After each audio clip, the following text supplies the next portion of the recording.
ತಿದ್ದಲಿಕ್ಕೆ ಕೆಲವೊಂದು ವಿಚಾರಗಳನ್ನ ಹಂಚ್ಕೊಳ್ಳಿಕ್ಕೆ ಎಲ್ಲರೂ ಸೇರಿದ್ದಾರೆ. ಆ ವಿಷಯಗಳೆಲ್ಲ ನಿಮ್ಮ ಒಂದು ತಲೆಯಲ್ಲಿ ನಾಟಬೇಕು ಅನ್ನೋ ಒಂದು ಉದ್ದೇಶದಿಂದ ಇವೆಲ್ಲ ಸೇರಿದ್ದಾರೆ. ಹಾಗಾಗಿ ಇಲ್ಲಿ ಸೌಂಡ್ ಮಾಡಿದ್ರೆ ಪೊಲ್ಯೂಷನ್ ಆಗುತ್ತೆ ಅಷ್ಟೇ, ಕೇಳಿಸೋದಿಲ್ಲ. ಅದರಿಂದ ಎಲ್ಲರಲ್ಲಿ ನಾನು ರಿಕ್ವೆಸ್ಟ್ ಮಾಡ್ತೀನಿ, ಯಾರೇ ಮಾತಾಡಿದ್ರು ಕೂಡ ತಾವು ಗಮನವಿಟ್ಟು ಕೇಳಬೇಕು, ಒಳ್ಳೆಯದನ್ನು ಗ್ರಹಿಸಬೇಕು ಅಂತ ಹೇಳ್ತಾ ಈ ಒಂದು ಓರಿಯೆಂಟೇಷನ್ ಕಾರ್ಯಕ್ರಮಕ್ಕೆ ವೇದಿಕೆ ಮೇಲೆ ಬಹುಮುಖ್ಯವಾಗಿ ಈ ಕಾಲೇಜಿನ ಪ್ರಾಂಶುಪಾಲರಾದ ಶ್ರೀ ಡಾಕ್ಟರ್ ಗುಣವೆಂಕಟಪ್ಪ ಸರ್ ಅವರು ನಮಗೆ ಈ ಒಂದು ಅವಕಾಶವನ್ನು ಕೊಟ್ಟಿದ್ದಾರೆ. ಅದಕ್ಕಾಗಿ ಮೊದಲಿಗೆ ಅವರಿಗೆ ನಾನು ತುಂಬ ಹೃದಯದ ಧನ್ಯವಾದಗಳನ್ನು ನಾನು ತಿಳಿಸ್ತೀನಿ ಸರ್. ಅದೇ ರೀತಿಯಾಗಿ ವೇದಿಕೆ ಮೇಲೆ ಸಂಪನ್ಮೂಲ ವ್ಯಕ್ತಿಗಳು, ಶಾಲಾ ಕಾಲೇಜಿನ ಬೋಧಕ ವರ್ಗದವರು ಎಲ್ಲರೂ ಕೂಡ ವೇದಿಕೆ ಮೇಲೆ ಇದ್ದೀರಿ. ಹೆಸರು ಗೊತ್ತಿಲ್ಲ, ಆದರೂ ಕೂಡ ಮನದಾಳದಿಂದ ನಮಗೆಲ್ಲ ಕೂಡ ನಾನು ನಮಸ್ಕಾರಗಳನ್ನು ತಿಳಿಸುತ್ತಾ, ಮುಂದೆ ಇರುವಂಥ ಎಲ್ಲ ಮಕ್ಕಳು ಬೋಧಕರು ಎಲ್ಲರಿಗೂ ಕೂಡ ನಮಸ್ಕಾರಗಳನ್ನು ತಿಳಿಸುತ್ತಾ, ನಮಗೆ ಸಾರ್ ಅವರು ಫೋನ್ ಮಾಡಿ ಈ ಥರ ಒಂದು ಓರಿಯೆಂಟೇಷನ್ ಕಾರ್ಯಕ್ರಮ ನಡೆಯುತ್ತೆ, ತಾವು ಒಂದು 2 ನಿಮಿಷ ಮಾತಾಡಿ ಅಂತ ಹೇಳಿದಾಗ ತುಂಬ ಖುಷಿ ಆಯಿತು.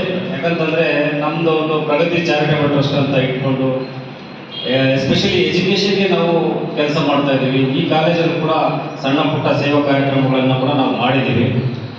ಆಮೇಲೆ ಪ್ರಾಥಮಿಕ ಶಿಕ್ಷಣಕ್ಕೆ ಹೆಚ್ಚು ಒತ್ತು ಕೊಟ್ಟು ಆ ಒಂದು ಮಟ್ಟದಲ್ಲಿ ಶಿಕ್ಷಣವನ್ನು ಬಲಪಡಿಸಬೇಕು ಅಂತ ಹೇಳ್ಬಿಟ್ಟು ಸರ್ವಿಸನ್ನು ಮಾಡ್ತಾ ಇದ್ದೀವಿ.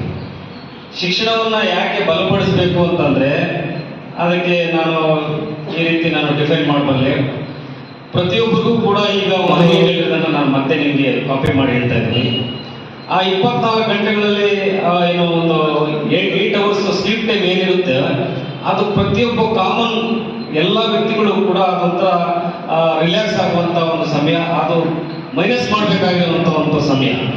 ಆ ಒಂದು 8 ಅವರ್ಸಲ್ಲಿ ನಾವೇನು ಅಚೀವ್ ಮಾಡ್ಕೊಳ್ಳೋದಕ್ಕೆ ಯೂಸ್ ಮಾಡ್ಕೋಬಾರ್ದು ಅನ್ನೋದು ಇದರ ಒಂದು ಪಾಯಿಂಟು.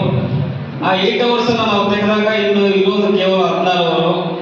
ಈ 16 ಅವರಲ್ಲಿ ನಾವೇನೆಲ್ಲ ಅಚೀವ್ ಮಾಡ್ತೀವಿ, ನಾವು ಏನು ಆಗಬೇಕು ಮುಂದೆ ಅನ್ನೋದನ್ನು ನಾವು ಆಲೋಚನೆ ಮಾಡಿಕೊಂಡ್ರೆ ನಾವು ಯಾವ ರೀತಿ ಬೆಳಿಬೇಕು, ಯಾವ ರೀತಿ ಡಿಫೈನ್ ಆಗಬೇಕು, ಯಾವ ರೀತಿ ಮುಂದೆ ರೀಚ್ ಆಗಬೇಕು, ಗೋಲ್ಸ್ ಅಚೀವ್ ಮಾಡಬೇಕು ಅಂತ ನಾವೇನಾದರೂ ಆ ಒಂದು ಕನಸನ್ನು ಕಟ್ಕೊಂಡ್ರೆ ಅದನ್ನು ರೀಚ್ ಮಾಡಲಿಕ್ಕೆ ನಮ್ಗೆ ಉಳಿದಿರುವಂಥ 16 ಅವರನ್ನು ನಾವು ಸದ್ಬಳಕೆ ಮಾಡ್ಕೋಬೇಕು. ಆವಾಗ ನಾವೇನಾಗುತ್ತೆ ಅಂದರೆ ನಾವು ಅಂದುಕೊಂಡಿರೋ ಡ್ರೀಮ್ಗೆ ನಾವು ರೀಚ್ ಆಗಲಿಕ್ಕೆ ಅನುಕೂಲ ಆಗುತ್ತೆ. ಸೊ ಇವೆಲ್ಲ ಕೂಡ ರೀಚ್ ಆಗ್ಬೇಕಂತಂದ್ರೆ ಕಾಮನ್ ಆಗಿ ಕೂತ್ಕೊಂಡಿರೋ ಜಾಗದಲ್ಲಿ ಏನು ಹೇಳ್ತಾರೆ ಅಂತಂದ್ರೆ ವಿತೌಟ್ ಎಜುಕೇಶನ್ ಇವೆಲ್ಲ ಅಚೀವ್ ಮಾಡ್ಲಿಕ್ಕೆ ಸಾಧ್ಯ ಆಗೋದಿಲ್ಲ.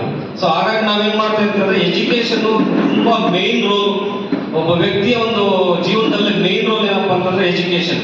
ಈಗ ನಾನು ಹಲವಾರು ಸಭೆಗಳಲ್ಲಿ ಹೇಳ್ತಾ ಇರ್ತೀನಿ, ನಾವು 198 ದೇಶಗಳಲ್ಲಿ ಕೂಡ ಎಲ್ಲ ದೇಶಗಳು ಯಾವ ದೇಶಗಳು ಅಭಿವೃದ್ಧಿ ಆಗಿದ್ದಾವೆ ಎಲ್ಲ ದೇಶಗಳನ್ನ ನಾವು ಎಕ್ಸಾಂಪಲ್ ಆಗಿ ತಗೊಂಡಾಗ, ಅಭಿವೃದ್ಧಿ ಆಗಿರುವಂತಹ ದೇಶಗಳನ್ನು ನಾವು ತಗೊಂಡಾಗ ಅಲ್ಲೆಲ್ಲ ಕೂಡ ಆ ದೇಶದ ಏನು ಎಜುಕೇಶನ್ ಸಿಸ್ಟಮ್ ತುಂಬಾ ಡೆವಲಪ್ ಆಗುತ್ತೆ, ಒಂದು 100% ಎಜುಕೇಶನ್ ರೀಚ್ ಆಗಿರುತ್ತೆ. ಯಾವ ದೇಶದಲ್ಲಿ ಎಜುಕೇಶನ್ 100% ಅಚೀವ್ಮೆಂಟ್ ಇರುತ್ತೋ ಆ ದೇಶ ಎಲ್ಲ ರಂಗಗಳಲ್ಲೂ ಕೂಡ 100% ಅಚೀವ್ ಆಗುತ್ತೆ. ಸೊ ಹಾಗಾಗಿ ಈಗ ನಮ್ಮ ದೇಶಕ್ಕೆ ನಾವು ಬಂದಾಗ ಇನ್ನೂ ಈಗ ನಾವು ಕೆಲವೊಂದು ದೇಶಗಳಿಗೆ ನಾವು ಕಂಪ್ಯಾರಿಸನ್ ಅನ್ನ ಮಾಡಿಕೊಳ್ಳಲೇಬೇಕಾಗುತ್ತೆ. ಈಗ ಏನಪ್ಪಾ ಅಂತಂದ್ರೆ ಒಂದು ಶರ್ಟ್ ತಗೋಬೇಕಾದ್ರೂ ಕೂಡ ನಾವು ಬೇರೆ ಕ್ವಾಲಿಟಿ ಶರ್ಟ್ ಹೇಗಿದೆ, ನಾನು ಹಾಕೊಳ್ಳೋ ಶರ್ಟ್ ಹೇಗಿದೆ, ನಾನು ಹಾಕೊಳ್ಳೋ ಡ್ರೆಸ್ ಹೇಗಿದೆ ಅಂತ ಒಂದು ಕಂಪ್ಯಾರಿಸನ್ ಬೇಕು ಮನುಷ್ಯನಿಗೆ. ಈಗ ಬೇರೆಯವ್ರ ಲೈಫ್ ಸ್ಟೈಲ್ ಹೆಂಗಿದೆ, ನಮ್ಮ ಲೈಫ್ ಸ್ಟೈಲ್ ಹೆಂಗಿದೆ, ಬೇರೆಯವ್ರ ಮನೆ ಯಾವ ರೀತಿ ಇದೆ, ನಮ್ಮ ಮನೆ ಯಾವ ರೀತಿ ಇದೆ, ಇದನ್ನ ನಾವು ಒಂದು ಮಿರರ್ ತರ ನಾವು ನೋಡ್ಕೊಳ್ಬೇಕಂತಂದ್ರೆ ನಮ್ಗೊಂದು ಕಂಪ್ಯಾರಿಸನ್ ಬೇಕು. ಈಗ ನಮ್ಮ ದೇಶ ಕೂಡ ನಾವೇನು ಇನ್ನೂ ಇವಾಗ ಏನು ಡೆವಲಪ್ ಆಗಿದ್ದೀವಿ, ಇನ್ನೂ ಹಲವಾರು ರೀತಿಯಲ್ಲಿ ಡೆವಲಪ್ ಆಗ್ಬೇಕಂತಂದ್ರೆ ಬೇರೆ ಒಂದು ದೇಶಗಳನ್ನ ನಾವು ಕಂಪ್ಯಾರಿಸನ್ ತಗೋಬೇಕಾಗುತ್ತೆ. ಈಗ ಆ ದೇಶದ ನಮ್ಮ ದೇಶ ಆಗಲಿ ಬೇರೆ ದೇಶ ಯಾವ ದೇಶದ ಡೆವಲಪ್ಮೆಂಟ್ ಕೂಡ ಆ ದೇಶದ ಒಂದು ಯೂತ್ ಮೇಲೆ ಡಿಪೆಂಡ್ ಆಗಿರುತ್ತೆ. ಈಗ ಕಂಪ್ಯಾರಿಸನ್ಗೆ ನಾವು ಚೈನಾ ತಗೊಂಡಾಗ ಅಥವಾ ಬೇರೆ ದೇಶಗಳು ತಗೊಂಡಾಗ ಆ ದೇಶಗಳ ಒಂದು ಯೂತ್ ಇನ್ವಾಲ್ವ್ಮೆಂಟ್ ಆ ದೇಶವನ್ನು ಅಭಿವೃದ್ಧಿ ಪಡಿಸೋದಲ್ಲಿ ಪ್ರತಿಯೊಂದು ಸೆಕ್ಟರ್ ಅಲ್ಲಿ ಆ ಯೂತ್ ಇನ್ವಾಲ್ವ್ಮೆಂಟ್ ಸಿಗ್ತಾ ಇರುವಂತ ಒಂದು ಪ್ರಾಶಸ್ತ್ಯ ಉತ್ತೇಜನ ಹೇಗಿದೆ ಅಂತಂದ್ರೆ ಆ ದೇಶಕ್ಕೆ ಒಂದು ಪೂರಕ, ಆ ಡೆವಲಪ್ಮೆಂಟ್ಗೆ ಅದು ಪೂರಕ. ಹಾಗಾಗಿ ನಮ್ಮ ದೇಶದಲ್ಲೂ ಕೂಡ ಏನಪ್ಪಾ ಅಂತಂದ್ರೆ ಈಗ ಏನು ಡಿಗ್ರಿಗೆ ಫಸ್ಟ್ ಇಯರ್ ಡಿಗ್ರಿಗೆ ನೀವೆಲ್ಲ ಕೂಡ ಸೇರಿದ್ರಿ, ಈ ಒಂದು ಸ್ಟೆಪ್ ನೀವು ಈಗ ಕೆಲವರು ಏನ್ ಮಾಡ್ತಾರೆ ಅಂದ್ರೆ ಅಮೆರಿಕ ಏನ್ ಮಾಡುತ್ತಂದ್ರೆ ಒಂದು 250, 240, 390, 290 ವರೆಗೂ ಅವರು ಒಂದೊಂದು ಒಲಿಂಪಿಕ್ಸ್ ಅಲ್ಲಿ ಗೋಲ್ಡ್ ಮೆಡಲ್ಸ್ ನ ಹೊಡಿತಾರೆ. ಆದ್ರೆ ಅದು ಕಾಂಪಿಟಿಷನ್ ಆಗಿ ಈ ಕಡೆಯಿಂದ ಚೈನಾ, ಜಪಾನ್, ಕೊರಿಯಾ ಈ ಕಡೆ ಎಲ್ಲ ಬರ್ತಾರೆ, ಕಾಂಪಿಟಿಷನ್ ಆಗಿ ಮೆಡಲ್ಸ್ ಅನ್ನ ತಗೊಳ್ತಿದ್ದಾರೆ. ಈಗ ನಮ್ಮ ಇಂಡಿಯಾದಲ್ಲಿ ನೋಡ್ಕೊಂಡಾಗ ನಮ್ಗೆ ಬೆರಳಿಗೆ ಅಷ್ಟೇ ನಮ್ಗೆ ಏನೋ ಮೆಡಲ್ಸ್ ಅನ್ನ ಸಿಗ್ತಾ ಇದೆ. ಕಾರಣ ಏನಪ್ಪಾ ಅಂತಂದ್ರೆ ಇನ್ವಾಲ್ವ್ಮೆಂಟ್ ಕಡಿಮೆ ಅಂದ್ರೆ ಇವಾಗ ನೀವೆಲ್ಲ ಕೂಡ ಓದೋರ ಜೊತೆಗೆ ಸ್ಪೋರ್ಟ್ಸ್ ಅಲ್ಲಿ ಕೂಡ ನೀವು ಇನ್ವಾಲ್ವ್ಮೆಂಟ್ ತೋರಿಸ್ಬೇಕು. ದೇಶವನ್ನ, ರಾಜ್ಯವನ್ನ ರೆಪ್ರೆಸೆಂಟ್ ಮಾಡಬೇಕು. ರೆಪ್ರೆಸೆಂಟ್ ಮಾಡಿದಾಗ ಆ ದೇಶಕ್ಕೆ ಒಂದು ಏನೋ ರೆಸ್ಪೆಕ್ಟ್ ಬರುತ್ತೆ, ನಿಮ್ಮ ಫ್ಯಾಮಿಲಿಗೆ ರೆಸ್ಪೆಕ್ಟ್ ಬರುತ್ತೆ, ನಿಮ್ಮ ಕರಿಯರ್ ಕೂಡ ಡೆವಲಪ್ ಆಗುತ್ತೆ. ಈಗ ಎಷ್ಟು ನಾವು ಓದೋದ್ರಲ್ಲಿ ಕರಿಯರ್ ಡೆವಲಪ್ ಆಗ್ತೀವೋ ಅಷ್ಟೇ ಕರಿಯರ್ ಸ್ಪೋರ್ಟ್ಸ್ ಅಲ್ಲಿ ಕೂಡ ಇರುತ್ತೆ. ಇವೆಲ್ಲದಕ್ಕೂ ಕೂಡ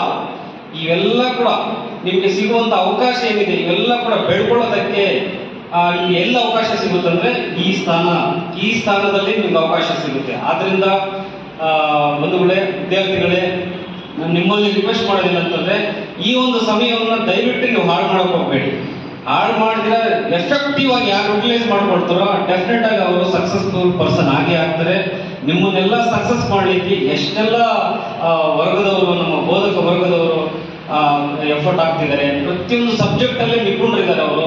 ಅಂತವ್ರ ಹತ್ರ ನೀವು ಕಲಿಯೋದು ಒಂದು ಅದೃಷ್ಟನೇ ಅಂತ ನಾವು ಭಾವಿಸ್ಬೇಕಾಗುತ್ತೆ ನೀವು.